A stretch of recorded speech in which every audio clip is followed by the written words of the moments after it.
तो हारना नहीं है, निराश नहीं होना, उदास नहीं होना, हमें कमर कसना है, हमें हारना नहीं है। जहां भी आपको शब्द सुनाई दे, आपका जीवन ब्रह्मचर्य ही अमृत है और आपका जीवन ब्रह्मचर्य ही नहीं मृत्यु है। मन, अगर अमेरिका गए हैं, आपने वो दृश्य देखा है, कोई एरिया, महल, घर, जो भी, 1 सेकंड के कम हिस्से में वो पहुंच जाएगा। ऐसे मन को प्रभु में लगाने के लिए जहां मन जाए, और जाना कि गया, इतना सावधान साधक होना, गया वो तत्काल आ जाएगा, उसको बुलाना नहीं पड़ेगा, वो तत्काल लग जाएगा। राधा वल्लभ श्री हरि, राधा वल्लभ श्री, राधा वल्लभ। हो सकता है 5 बार न कह पाओ, फिर भाग जाए, फिर उसे लाना है। इसे कहते हैं अभ्यास योग।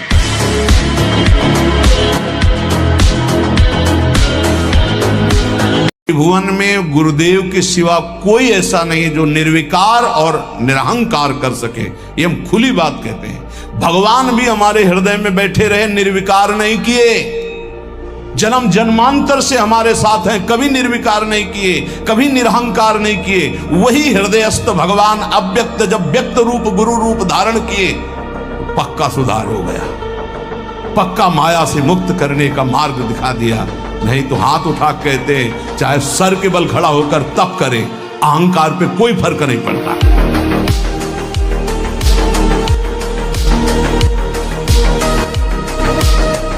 जिस शरीर में जितनी आसक्ति कर लोगे, अगला वही जन्म उसी शरीर का मिलेगा। जैसे हिरण के शरीर में आसक्ति कर ली तो भरत जी हिरण बन गए, पुरंजन ने स्त्री में आसक्ति कर ली तो पुरंजनी बन के अगले जन्म में स्त्री बन करके जन्मा। इसलिए जिस शरीर से अधिक प्रेम कर, जो मकान से ज्यादा प्यार करता है, वो छिपकली बनकर मकान में रहता है। जो जिससे अधिक प्यार, वो ऐसी योनि को प्राप्त। तुम योनि प्राप्त करने के लिए नहीं आए, भगवान को प्राप्त करने के लिए मानव देह प्राप्त किया। नाम जप करो, सच्चाई से नाम जप करो, तुम्हें खुद दिखाई देगा जो लिखा है। कोई किसी से प्यार नहीं करता, सिर्फ नाटक। खूब शरीर को थकाएं, शरीर को थकाना आवश्यक है। यदि आप प्रातः काल उठ करके 1 घंटा व्यायाम करें तो आप देखेंगे आपका जो धातु क्षरण है उसका अंतराय होता चला जाएगा। महीने में 2 बार, फिर 1 महीने में 1 बार, फिर धीरे धीरे कई महीने में, ऐसे अंतराय बढ़ता चला जाएगा। लोग ऐसे थोड़ी उठते थे शुरुआत में कि भाई सर्दी का समय तो रजाई उड़ के भजन। नहीं, पहला काम घड़ी में हमारा राइट टाइम हुआ, सब हटा दिया, नीचे उतरे, वज्रासन में बैठे, जल पिया, शौच स्नान, अपनी दिनचर्या में दंड बैठक मारी, अपनी दिनचर्या में। साधु का मतलब क्या, फौज का जैसे आदमी नहीं, ऐसे भगवत पार्षद होता है कोई, ऐसे थोड़ी मरा मुरा लंजू पुंजू ऐसे। वो तो शरीर रोग ग्रसित हो जाते हैं, प्रारब्ध अनुसार वो बातें अलग होती हैं। सूरवीरों का कार्य है। असफलता हमें विजय की तरफ बढ़ाती है। हमको निराश नहीं होना चाहिए, हमें देखना चाहिए कि मैं किस कारण से असफल हो गया और पुनः प्रयास करना चाहिए।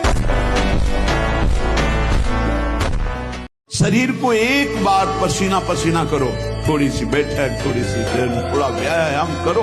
ये साधना के लिए, भगवत प्राप्ति के लिए कह रहे हैं, कोई कुश्ती लड़ने के लिए नहीं कह रहे। ये जरूरी है। पथ्यास्यायी, पथ्य का भोजन, मित भोजन करने वाला, और व्यायामी, और स्त्रीषु जितात्मा। स्त्री शरीर है, पुरुष की तरफ नहीं, पुरुष शरीर तो स्त्री की तरफ नहीं। जितात्मा, आकर्षित ना होना। नरो न रोगी स्यात्, उसे रोगी नहीं कहते, भले वह साध्य रोग से ग्रसित। जय पराजय में, लाभ हानि में, सुख दुख में समान भाव रखकर हम अपने कर्तव्य का पालन करें, हम अपने कर्म को करें। कायर बन के बैठने के लिए ना गीता जी बोलती है और ना कोई भागवतिक उपदेश है कि आप कायर बन करके भगवान के भरोसे बैठ जाओ। ऐसा नहीं है, कायर नहीं, अपने कर्तव्य का पालन करो और जय पराजय में, लाभ हानि में, सुख दुख में भगवान के विधान को मानो। सबसे पहली बात, इस मार्ग के पथिक को उद्विग्न नहीं होना चाहिए, परेशान नहीं होना चाहिए कि अब मन नहीं लग। हमने खूब अनुभव किया इस मन की चाल को। ये अंदर की बातें कहते हैं। समस्त उपासकों से प्रार्थना है, ये 1 करोड़ बार गिरावे तो भी हताश मत होना। इस पर हम विजय प्राप्त करेंगे और ये बस में होगा। सहना सीखे, मिटाने में काम नहीं बनेगा, सह करके प्रभु की प्राप्ति हो जाएगी। सहना सीखो, सहना हमारा परम धर्म है। सहन कर गए तो महात्मा, टूट गए तो विषयात्मा। और फिर हमें पता नहीं ये अवसर जो मिला है कब मिले। इसलिए सावधान, सत्संग को सुनो और उसका मनन करो, उसको जीवन में उतारो, तभी लाभ मिलेगा। नहीं रोज सत्संग हो रहा है और अगर आप सुनेंगे नहीं तो 1 घंटा 1.5 घंटा बैठ लिए फिर वही मनमानी चिंतन, ठीक नहीं। हजारों लोग जिस बात को आप मना करते हैं उसका सपोर्ट कर रहे हैं, तो फिर हम उसी बात को मानेंगे जिसे हजारों लोग। तो हजारों लोग गलत करें तो वो गलत को गलत नहीं बोलोगे, सपोर्ट करने लगोगे। हजारों गलती कर रहे हैं तो तुम उसी गलती को सपोर्ट करोगे। हजारों शराब पी रहे हैं तो तुम शराब को सही मानोगे। हजारों मांस खा रहे हैं तो आप उसको सही का निशान दे दोगे। हजारों व्यभिचार कर रहे हैं तो तुम सही का निशान दे दोगे। तुम्हारी बुद्धि भ्रष्ट हो गई। धर्म शास्त्रों के विरुद्ध आचरण करने वाले चाहे करोड़ों हो जाएं तो भी उसका विरोध होता रहेगा। अगर अंदर से आप विरोध करोगे तो निकल जाओगे दुर्गुणों से।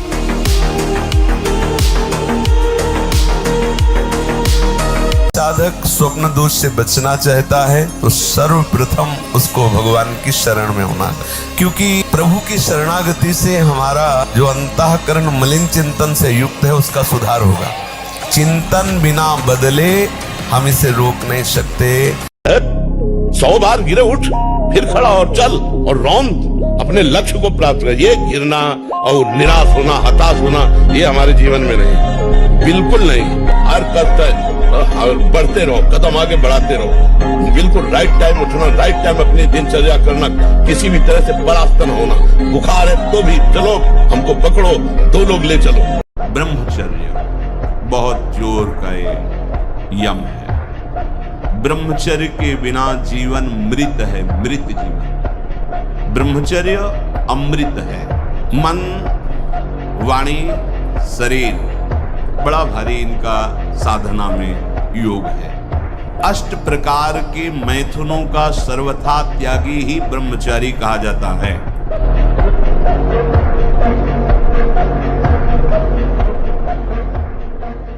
कायर बन करके बैठ जाना ऐसा कहीं हमने नहीं पढ़ा कि सब छोड़ दो और बैठे कि भगवान चाहेंगे तो ऐसा हो जाएगा। तो फिर तुम्हें मनुष्य जीवन किस लिए मिला? फिर भगवान ने कर्तव्यों का उपदेश क्यों किया? वही कह देते कि बैठ जाओ चुपचाप, लेकिन अर्जुन को बैठने को तो नहीं कहा, उत्तिष्ठ, खड़ा हो जा और चढ़ा प्रत्यंचा और कर युद्ध। भगवान ने कर्तव्य में लगने के लिए कहा, कायर बनने के लिए नहीं कहा। कोई गलती हो जाए, कोई पाप हो जाए तो तत्काल महापुरुषों से मिलो, संतों से। हमने ये अपराध कर दिया, उसका प्रायश्चित बता दो या हमें दंड दे दो और आगे से कभी नहीं करूंगा, अब मुझे उपाय बताओ। वो जो बोले, वृंदावन की परिक्रमा लगा लो, उपवास कर लो, ऐसा कर लो, बस बिना विचारे कर दो। उनके वचन से पाप नष्ट हो जाएंगे। क्रिया मात्र तो केवल एक निमित्त है, उनके वचन की तुम ये कर लो, ये ठीक हो जाएगा। तुम्हारा जीवन नष्ट नहीं हो पाएगा। यदि कोई गलती हो जाए तो उसका प्रायश्चित कर लो।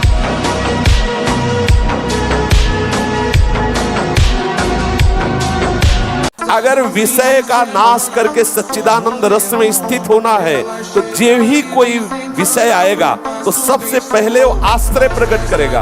आश्रय नहीं है तो आप विकल नहीं हो सकते। आश्रय नहीं है तो आप इतने घबराहट से युक्त नहीं हो सकते। ऐसे आया गया। बलवान बनो। तुम दूसरों के आगे घुटने टेकने की जगह दूसरों को घुटने टेकवाओ। इतने भजन करो, इतना तप करो, इतने नियम में रहो, दूसरा तुम्हारे सामने झुके, तुम्हें झुकने की जरूरत न पड़े। भगवान परशुराम जी ने 21 बार अकेले संपूर्ण उपासक को इस बात पर सदैव सावधान रहना पड़ेगा। अगर हम अपनी इच्छाओं का मर्दन नहीं कर सके, अपने गुरु की आज्ञा पर नहीं चल सके, अपने शास्त्र आज्ञा पर नहीं चल सके, तो मुझे लगता है कि आगे चल करके आपका जीवन बड़ा संकटपूर्ण रहेगा। संकटपूर्ण, ये विकार आपको रौंद देंगे। इसीलिए विचलित होते हैं कि आप लोग इतने बलवान बने कि आक्रमण कब हो जाए, कहां किस वासना का, आप उससे लड़ना जाने। आपके अंदर युक्तियां होनी चाहिए।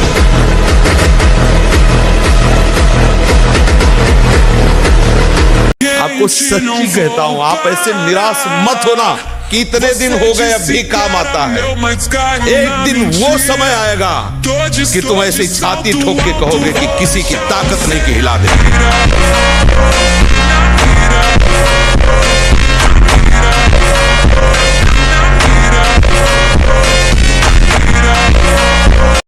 विषय बलवान है मानते हैं, पर भगवान से बलवान नहीं है। जब नाम भगवान को अधीन कर सकता है तो विषयों को क्यों नहीं अधीन कर सकता। कभी माया ऐसे चैलेंज करके नहीं आती संत। इधर ध्यान ना दे कि हमने ये छोड़ दिया, अब यही छोड़ना है।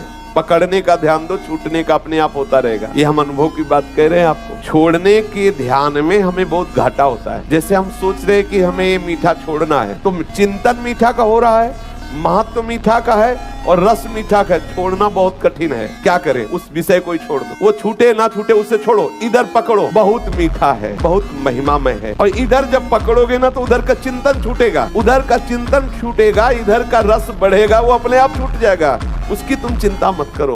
हारना नहीं, कभी हारना नहीं। मनुष्य जीवन हारने के लिए नहीं मिला है। एक बार तूने परास्त किया, दूसरी बार चढ़ते हैं, तीसरी बार हम चढ़ते, देखते तू कई बार गिराता है हमको।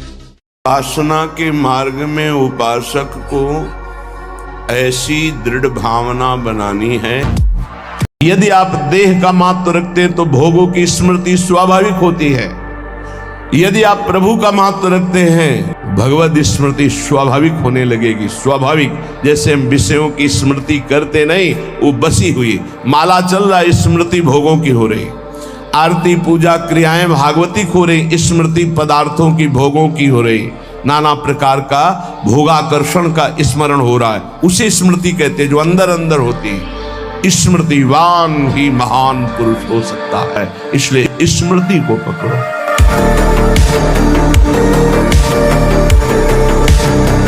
ये जो शुक्रपात, वीरपात, वीर स्खलन, स्वप्न दोष जिसे कहा जाता है, ये दैहिकी वीरपात और व्याधिकी वीरपात। दैहिकी वीरपात जो स्वाभाविक हो जाता है, उसमें बिल्कुल आपकी हानि नहीं, कोई दोष नहीं। और जो ये व्याधिकी वीरपात है, ये बहुत हानिकारक है, ये आपके जीवनी शक्ति को नष्ट कर देने वाला है।